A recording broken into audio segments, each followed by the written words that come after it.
sikap Allah terhadap seorang makhluk, apakah Allah sayang, apakah Allah benci?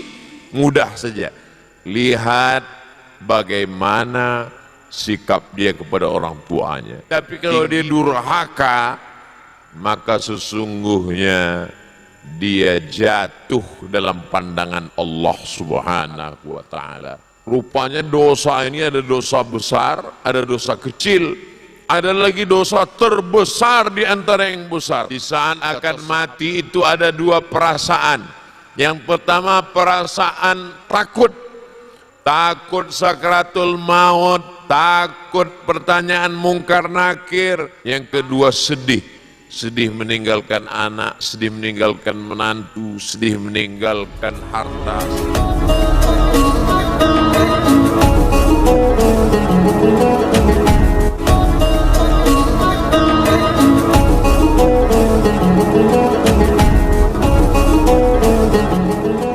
Kebetulan kita selalu berkumpul di bulan Ramadan. Saya ini orangnya selalu penasaran, mengapa Abah Kemas Halim membuat acara ini? Rupanya beliau dulu mendapat pesan amanah. Dulu kami buat tenda-tenda terpal dengan kayu, dengan bambu, Pak Ustadz. Hujan lebat basah. Tapi almarhumah ibu saya mengatakan nanti Allah akan berikan. Rupanya dibuatkan Allah Ta'ala ganti dengan tempat yang layak, yang bagus. Dan ini menjadi pelajaran bagi orang yang tak percaya. Siapa yang berbakti kepada orang tuanya, membahagiakan orang tuanya, rezekinya akan dibuat Allah seperti rezeki raja-raja. Dan hari ini kita melihatnya nyata. Banyak orang tak percaya. Kalau saya buat, apa balasan Allah? Iya kalau ada, bagaimana kalau tidak? Padahal kalau sudah dipertontonkan, diperlihatkan secara nyata, semakin yakin, semakin kuatlah keyakinan kita insya Allah.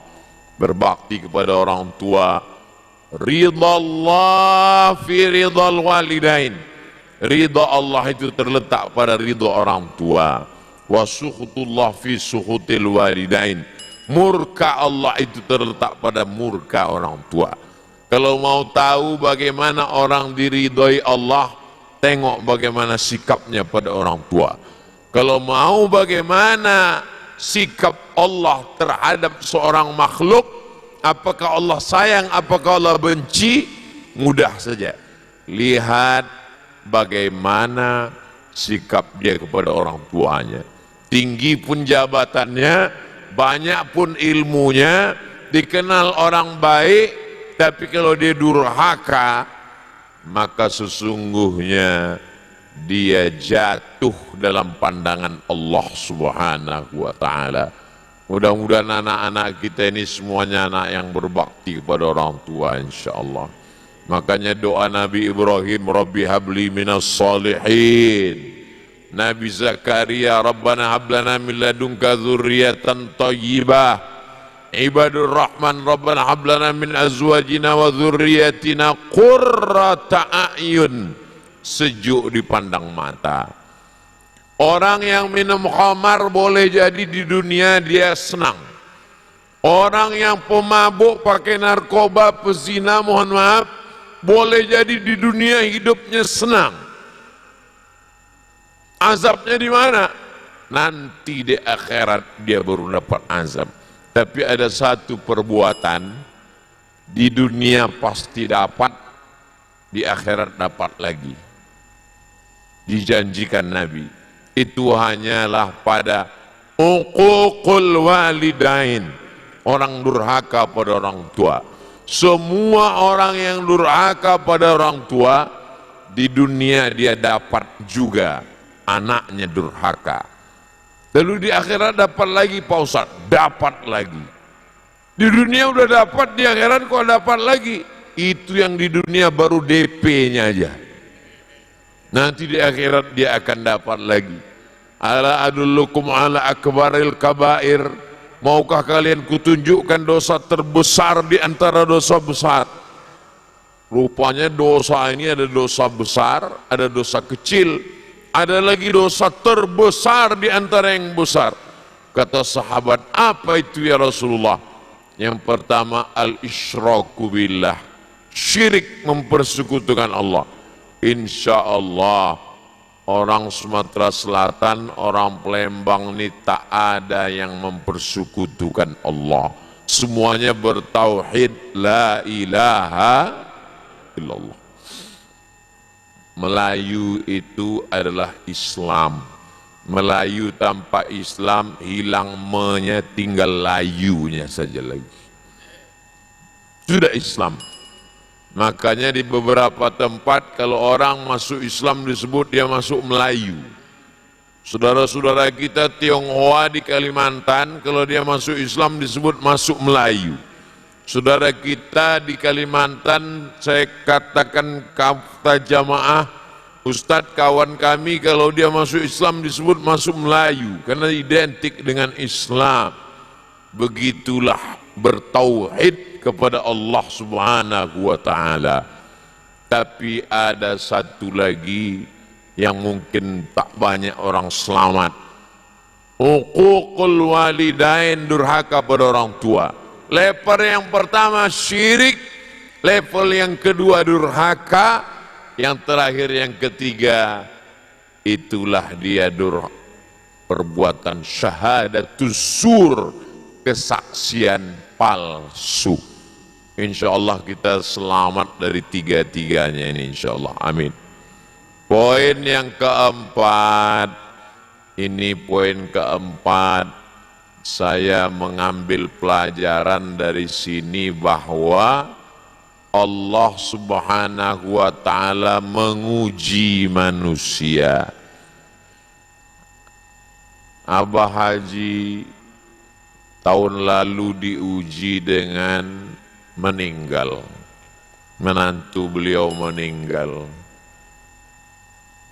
kemudian ada keluarga beliau meninggal, besan beliau meninggal, tapi beliau tetap bersedekah.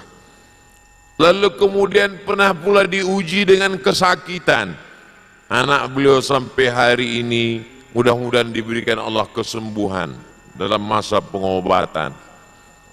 Lalu kemudian tahun ini tidak ada yang sakit, tidak ada yang meninggal, tapi diuji lagi dalam hal yang lain.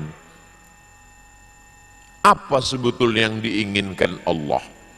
Allah ingin melihat hamba ini, kalau kita baca dalam Quran, alladzina yunfiquna fis sarra wad dharra. Ada orang yang sanggup berbagi waktu lapang, waktu sempit tak lagi sanggup berbagi. Ada orang sanggup berbagi waktu kenyang, waktu lapar habis dimakannya semua. Kata Nabi kepada Sayyidatuna Aisyah Ummul Mukminin, ittaqin nar walau bisyiqqi tamrah. Kalau di tanganmu ada satu korma, belah dua. Sebelah masuk ke mulutmu, sebelah masuk ke mulut orang lain. Itu yang paling hebat, mampu berbagi di saat kesulitan. Inilah istiqomah. Ustaz Somad, kalau kuhitung menurut zakat, ini keluarnya tak sampai sekian. Aku hitung menurut zakat atau macam biasa tahun-tahun lalu.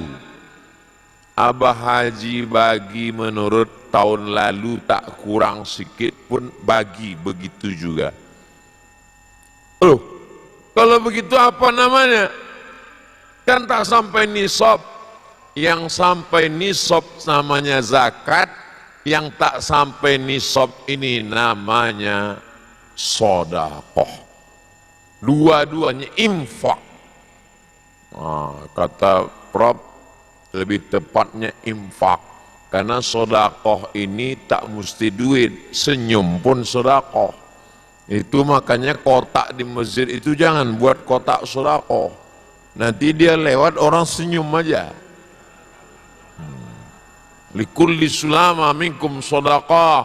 Setiap tulang-tulang sendi ini sedekah. Jadi kalau ditanya, kau udah bersedekah hari ini? Sudah. Tapi duit tak ada keluar. Subhanallah walhamdulillah wala ilah. Kau udah bersedekah hari ini? Sudah. Tapi tak ada duit keluar. Tabassumika fi wajhi akhika sedekah. Senyum pun sedekah. Nah, jadi yang tepat kalau dia duit adalah infak. Rupanya tak berkurang. Mau sakit begitu juga keluarnya. Mau ada yang meninggal begitu juga. Dalam keadaan sempit begitu juga. Kita sedang belajar ilmu namanya ilmu istiqomah. Jadi kalau ada orang ketika banyak mampu berbagi, ketika kurang tak lagi berbagi, tidak istiqomah.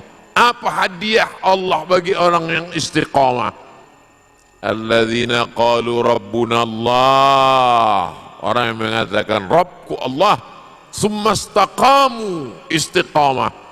Tatanazzalu alaihimul malaikah, turun malaikat. Tapi jangan nanti pulang dari sini mengaku jumpa malaikat. Allah takhafu, kata malaikat. Nanti kata ulama tafsir, ketika akan mati menghadap Allah, di saat akan mati itu ada dua perasaan. Yang pertama perasaan takut.